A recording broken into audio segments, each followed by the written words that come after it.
Have any of you ever felt alone or depressed or just unhappy with your life and you seclude yourself from everyone else? If you feel like there's nothing else that you can do, then hear me out. A lot of people feel lonely and feel like they have no one to talk to, but I am here to tell you, you are not alone. And it is never too late to start helping yourself. You know, nearly 1 in 4 adults across the world have reported feeling very or fairly lonely. Feeling this way can be hard for people to get jobs and perform daily actions in our life. I know that at least one of y'all have felt it is hard to maintain friendships due to loneliness or due to depression. Feeling alone and depressed is perfectly normal. At least most everyone goes through it from their childhood up to adult, even in their late adult years. People can still feel depressed. It is very normal. It is something that people feel all the time, and there's not much you can do to prevent it. I mean, it's very hard to deal with these things. But have you ever tried getting a fast food job and struggled with taking orders? This is where things get difficult. Maybe you put as a cook, but this still means you must communicate more. But volunteering can be a great way to get yourself out there and talk to people. Think about it this way. You don't know these people you're volunteering for. If they don't like you, then oh well. I mean, you're 9 times out of 10, you're never going to see these people again.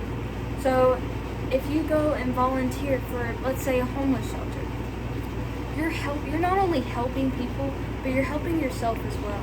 You're helping yourself get out there and talk to people and find who you really are without being ashamed that somebody's going to make fun of you. If you think about the fact that you are more than likely never going to see these people, then why be afraid? Why not put yourself out there? Why not try to do better? Why not just experience it? Just try.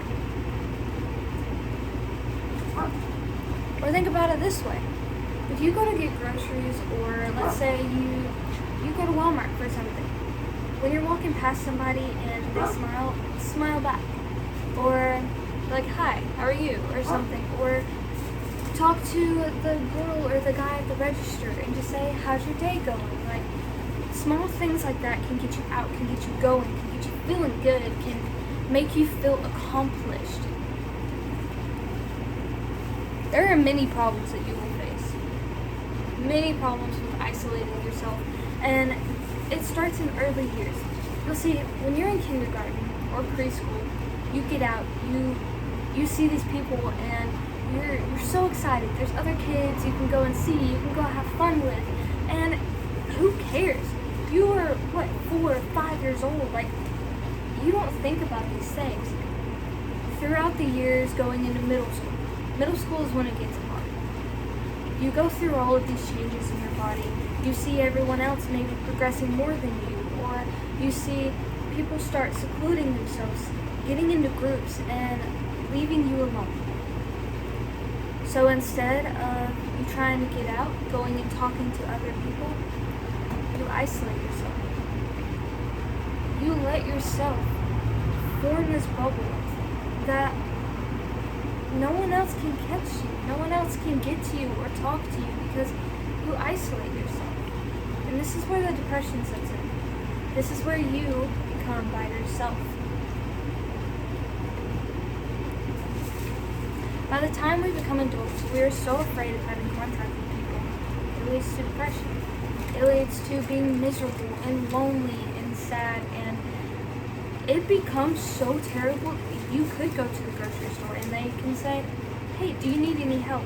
And you can't even talk to them. You're so terrified to talk to them. And after middle school, you get into high school.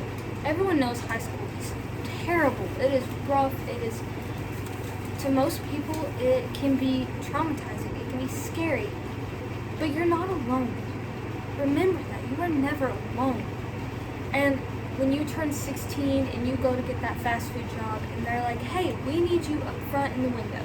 We need you to take orders. It is going to feel like your entire world is crashing down. But if you don't start, if you don't get out there, if you don't try, who are you going to be when you're 20? Who are you going to be when you're 30 or 40 or 50? You have to make a living. You have to strive. You have got to put yourself out there, and if somebody doesn't like you, you don't have to be around that person. You go find somebody else who does. Somebody else who you are likely to, like somebody else who is like you, who you are compatible with, and somebody who makes you happy and doesn't judge you for who you are. As we know, all of the many things that can go wrong and jeopardize our futures. But let's get into a few solutions that could change the path we might be on.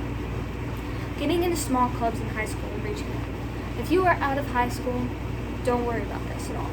But keep this in mind when you have kids. When you have kids, get them out of the house. Get them talking to people. Get them in social clubs. Get them out and about. If they don't like them, they can make that decision later on. But when they're young, it is your job to put them out. It is your job to get them talking to people, to get them social, and to get them to be outgoing and happy. Now, if you are past the high school years, you are going into your 20s or your 30s or your 40s, here's a great idea. Set goals for yourself. It doesn't have to be go get a job right now. It doesn't have to be go stand up in front of people. I mean, I still panic in front of people. It doesn't have to be that. It can be little tiny goals, like get up, say hi to somebody. Say hi when you're walking through the grocery store. Anything like that. Communication is what will make things better. Setting goals for your mental health is it's not only because you're isolating yourself, but it's also for your mental health. It's to help you. It's to make you feel better. Growing up, I was never very outgoing. I was terrified of what people thought of me. When I got into middle school, things got a little worse. I stuck to myself, and I sit in the back of the row, back of the class. I was scared to raise my hand because I was terrified that I would actually be called on and actually have to speak in front of the class. I barely spoke, and when I did, it was only about 2 words. I set goals for myself, and I told myself I was going to do better. Instead of just asking the people in the drive-thru what they would like, I started asking them what their favorite thing is on the menu, if they've tried any new things, if they're having a good day, if they're having a, talk to them, have communication with them. With all that being said, I'm going to ask that a few people come up here and tell their experience of feeling alone or scared. If you are not at that point in your life, I completely understand, but I urge you to try. Try and make that connection. The first step is realizing that you have this problem, that you are socially awkward, or you don't like getting out and talking to people. Once y'all do that, y'all will be outstanding and amazing, and it will make yourself ultimately feel so much more confident and so much happier. Now, if anyone has ever felt alone or scared, actually, hold on. I'm going to ask everybody to close their eyes. Just close your eyes. Don't look at anybody. Ignore everybody. If any of y'all have ever felt alone or scared, raise your hand. Don't open your eyes. I know it is hard admitting it, but this is going to be the first step to becoming a better you. Now, everyone, open your eyes. Look at the people around you. Know that you are not alone. Know that it is scary. But you're not alone, ever. You have all of these people in here who feel the same as you, including me. Standing up here today, I'm telling you, has taken an act of courage. But I'm up here. And I'm here to tell you that you're not alone. And you're okay. Bye.